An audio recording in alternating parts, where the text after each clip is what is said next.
মঙ্গলবার সকালের শান্তিপুর স্টেশন। বহু অফিসমুখী মানুষের ভিড়ের মধ্যেই হঠাৎ যেন এক অন্য আবেশ। ট্রেনে উঠবেন, নিয়ে আসা হচ্ছে উমাকে।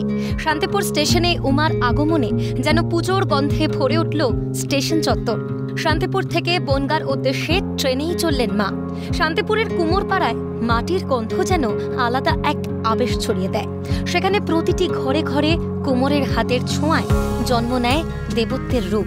সেই মাটির স্পর্শেই গড়ে ওঠা প্রতিমা আজও সমানভাবে টানে রাজ্যের নানা প্রান্তের মানুষকে। এই শিল্প ঐতিহ্যের অন্যতম বাহক গোরাচাঁদ পাল। তার তুলির আঁচড়ে ও মাটির গড়নে জীবন্ত হয়ে ওঠে মা দুর্গা কিংবা মা কালী। সেই শিল্পেই মুগ্ধ হয়ে বনগাঁর সুরঞ্জন মণ্ডল 1 দশকেরও বেশি সময় ধরে পুজোর ভরসা রেখেছেন কেবল গোরাচাঁদের প্রতিমার উপর।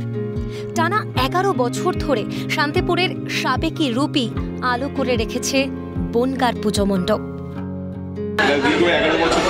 কিভাবে এখানে শান্তিপুরে হচ্ছে পুজোটা যেনার বাড়িতে হয়, সুশোভন প্রামাণিক, তিনি ছোট থেকে শান্তিপুরে আসেন। আমার আত্মীয় বাড়ি আছে, উনি মনে ধরে যে উনি বাড়িতে দুর্গা প্রতিমা পুজো করবেন। সেই মতো করে আমাদের শান্তিপুরে রাষ্ট্রপতি পুরস্কারপ্রাপ্ত পাল আছে, তারপরে উনি ওনার ইচ্ছেটা বলে।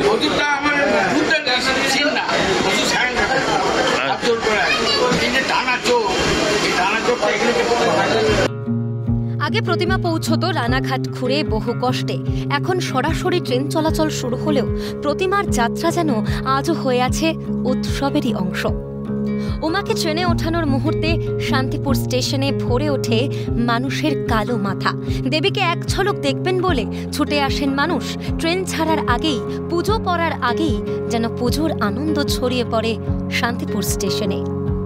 প্রসেনজিৎ বিশ্বাসের রিপোর্ট, ক্যালকাটা নিউজ।